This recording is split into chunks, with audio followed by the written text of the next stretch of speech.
আজকে রাতে ডিনারের মেনু কি মেনু আজকে রাতে ডিনারের মেনু হচ্ছে লেমন রাইস আর বাটার গার্লিক প্রনস। তো দেখি সিটকে দিয়ে দিয়েছে এই যে লেমন রাইস আর বাটার গার্লিক প্রনস। এবার সিট খেয়ে বলুক কেমন হয়েছে। আমি অনেকক্ষণ ধরে আটকে আছি। দেখো টেস্ট করে ফার্স্ট টাইম বানালাম, কোনো মানে কিছু ইয়ে নেই, জাস্ট ইউটিউব বেস করে। আমি ইউটিউব বেস করেই সব রান্না বানাই, যা যা রান্না আর কি আছে। বাটার গার্লিক প্রনটা তো হেভি হয়েছে, আর রাইসটা তো একটা আলাদাই ফ্লেভার আসছে। সিরিয়াসলি মানে দুটোর কম্বিনেশনটা কেমন লাগছে জাস্ট বলো। দারুণ লাগছে। ভাল লাগছে। হুম। এই যে বাটার গার্লিক প্রন আর এটা হচ্ছে লেমন রাইস। অ্যাকচুয়ালি এটা বানানোর একটা রিজন হচ্ছে আমি অ্যানিভার্সারির দিন খেয়েছিলাম, তো সেটাই আর কি।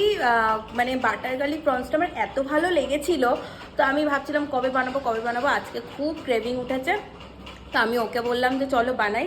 ও বলছে যে হ্যাঁ বানাও, আর ওর তো ট্রাস্ট আছে যে ঠিক আছে বানিয়ে নিতে পারবে। তো এই আর কি আজকে রাতে ডিনারটা আমরা করি। ভিডিওটা ভালো লাগলে অবশ্যই একটা লাইক কমেন্ট শেয়ার করে দিও।